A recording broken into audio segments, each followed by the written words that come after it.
qabiilka la buufinayo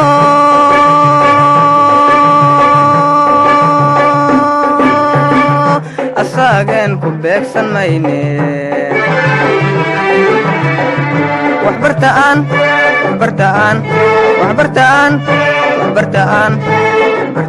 barwaaqa gaarne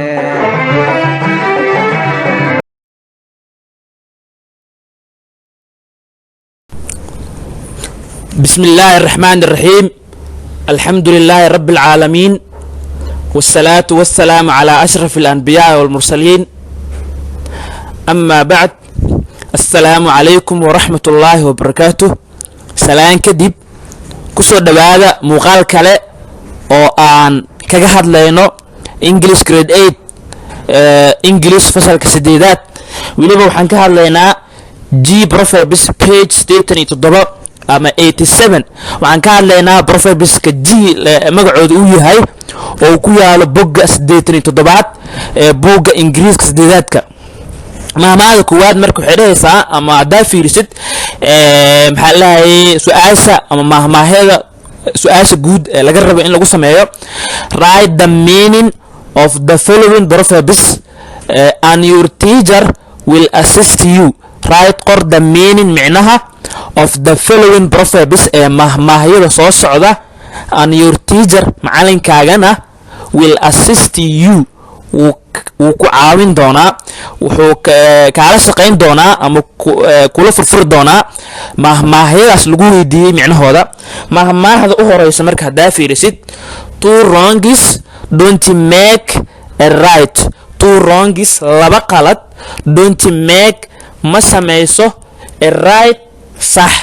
two wrongs laba qalad don't make ma samayso a right sax mahmaahda kale ee ku xigto people dadka who live ku nool in glass houses guryaha dhalada ka samaysan ama dhalada ah should not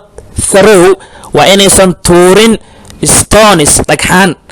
people dadka who live ku nool in glass houses guryaha dhalada ka samaysan should not throw waa inaysan tuurin stones dhagxaan micnaheedu maxaa laga wadaa markaan mahmaahada aragnaa fiirin doonaa mahmaahda saddexaad ama proverbka saddexaad ay ka kooban tahay the early bird catches the worm the early bird shimbirka goor hore soo toosa ama soo kaca catches wuxuu qabsadaa the worm tixriga ama dixriga ama gooryaan dhuleedka inta waa isku macno marka the early bird shimbirka goor hore soo toosa catches wuxuu qabtaa ama qabsadaa the worm dixriga mahmaahda faraad ee aan rabno inaan muuqaalkan kaga hadalno ama ku furfurno waxay tahay beggars cannot be juicers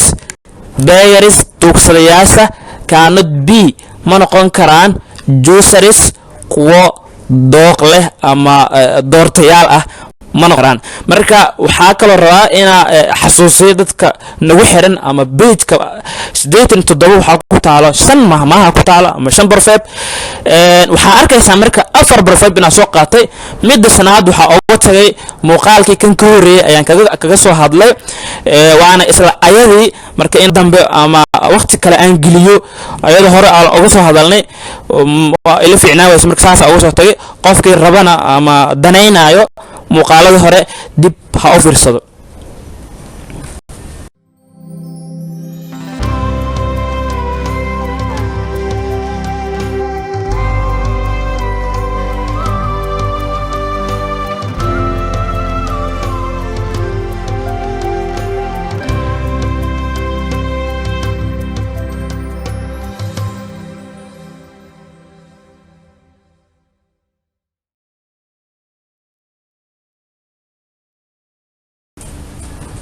haddii marka mid walba micnaheeda aan fiirino tan u horeysa waxay ahayd two wrongs laba qalad don't make ma samayso a right sax laba qalad sax ma samayso maxaa laga wadaa marka it's meaning micnaheeda maxaa waaye micnaheeda sawirkaas meesha ka muuqda fiiri waxaa ku qoran two wrongs don't make a right laba qalad sax ma sameeyso oo sida hadda mahmaahdan ay ahayd korkaas marka waxaa ka muuqda laba qofna uu mindi u wato ama toore u wato waxaa arkaysaa marka inuu mididaas wato oo rabo kaas kale inuu maxaa lahay ku dhibaateeyo marka qalad ku guud yani sax ma sameynayso haddii raay qof qalad uu ka dhaco gaf ka dhaco waa in loo cudur daaraa ama siyaabo kale loo xaliyaa laakiin hadday noqoto aliyadu bilyad hadday noqoto wixii in lasii murjiyo maana wax oo xal ah ama raayid ah ama nabadgelyo ah oo meesha kasoo dhalanaya wax ma noqonayso waa ismindiyeynaynana waa caqli reer baadiyo oo qof mutacallim ah ismindiyeys waxaas kuma fikiro hadduu ku fikirana dabcan waxbarashadiisa ama tacliimtiisa weli ma aha mid bisil oo wax ma baranin hadduu weli fikirkaas uu haysto waa inuu uu bislaadaa waxaas ka xoroobaa sidoo kale meesha waxaa kaaga muuqato wrongi plus wrongi not equal to right wrongi plus wrongi yani qalad lagu daray not equal to right lama eka sax marka haddii qalad la sameeyo qalad lagu jawaabo waxaa sii labalaabmaayo keliya xaaladii markaas qaladka ahayd jirtay wax xal ah kama soo dhalanaya meeshaas micnaheeda daa'imaad marka micnaheeda maxaa waaye you should not do harm to a person who has harmed you even if you think that person deserves it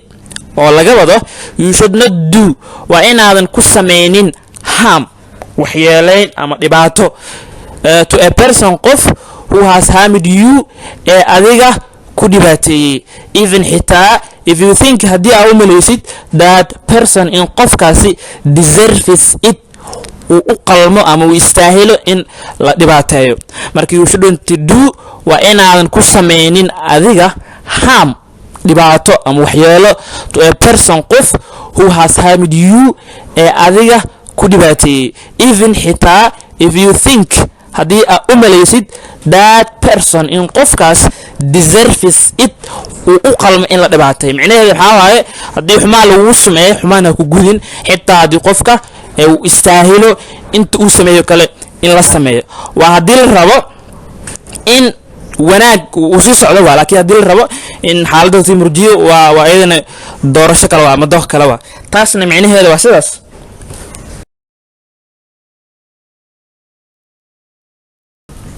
midda ku xigta haddaa fiirin marka oo labaad waxay ahayd people dadka who live ee ku nool in glass houses guryaha dhalada ka samaysan should not throw waa inaysan tuurin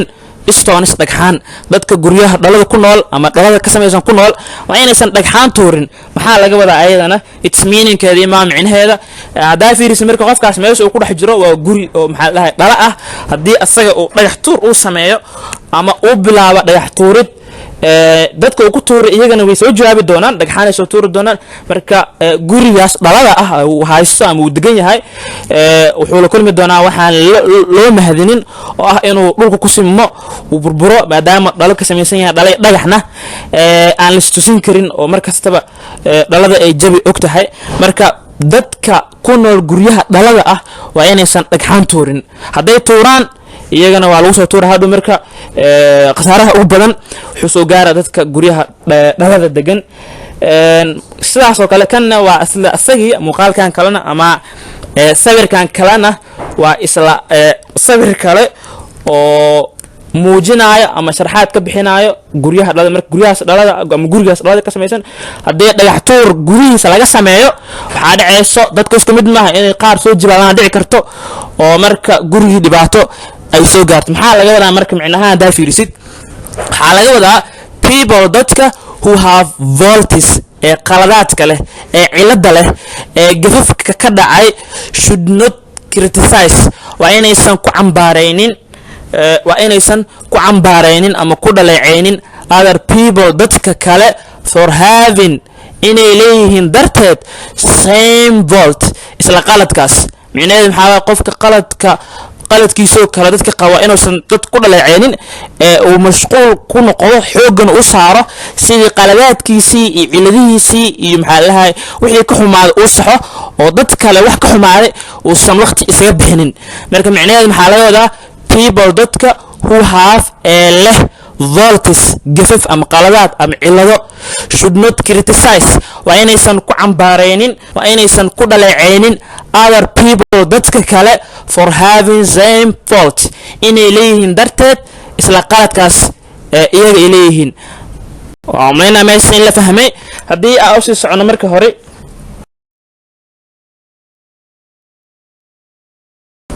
midda saddexaad waxay ahayd the early bird catches the worm the early bird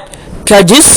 the worm not worm the early bird shimbirka goor hore soo toosa ama soo kaca ama soo jarmaada catches wuxuu qabsadaa the worm dixiriga ama gooryahan dhuleedku qabsadaa maxaa laga wadaa marka waxaas micnaheeda it's meaning hadaa fiirisid sawirkaas meesha kaaga muuqdo waa wormkii oo dhulka ka soo baxay isla markiiba uu soo baxo ay shimbirka ay qaadanayso ama ay cunayso kaasna sidaas oo kaleeto waa isla asagii oo dixiri dhulka ka soo baxaayo isla markuu soo baxana ay maxaa la sheeg shimbirka ay cunayso ama ay qaadanayso marka worm waxaa la waxaas dhulka ka soo baxaayo worm waa waxaas dhulka ka soo baxaayo oo dixiriga lagu magacaabo Soomaali ama gooryan dhuleed marka isla markiiba waxa quudanayo ama cunayo isag shimbirka maxaa laga wadaa marka laakiin micno ahaan in English waxaa laga wadaa people dadka who woke up soo toosa early goor hore half waxay leeyihiin better chance fursad fiican of success oo guul ah people dadka who woke up soo toosa soo kaca early goor hore half waxay leeyihiin better chance fursad fiican of success oo guul ah micnaheedu maxaa waaye inuu qofka xilli fiican soo tooso waxay ka dhigan tahay inuu fursad fiican u haysto inuu guuleysto يعني إنه سوق كلها هادنا وبركسنت تها وواحد عن قفك إنه حلف عن صوت قفك استوك عصو هركعة وعاوغاتا إنه كافر صد في عين هاي أما وكاغا دوي هاي إنه قوليستو أما وقول جار تاسنا معناها أساس على الوجه ده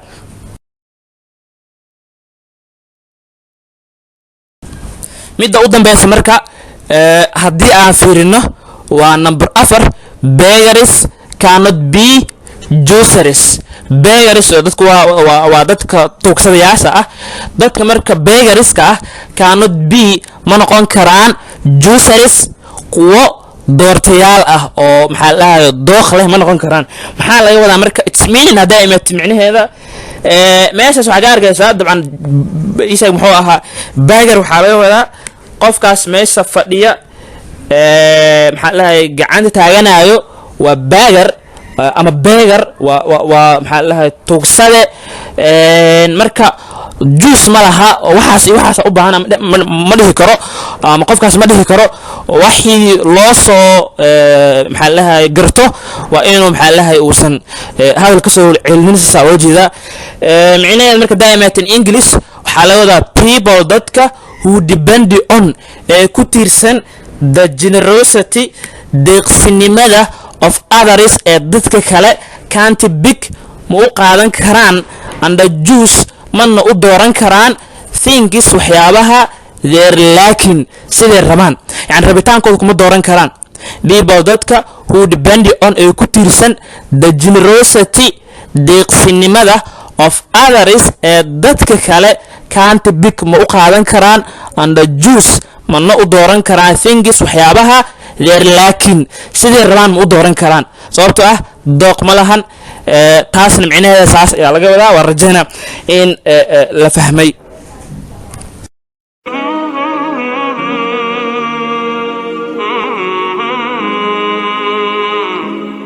Hmm.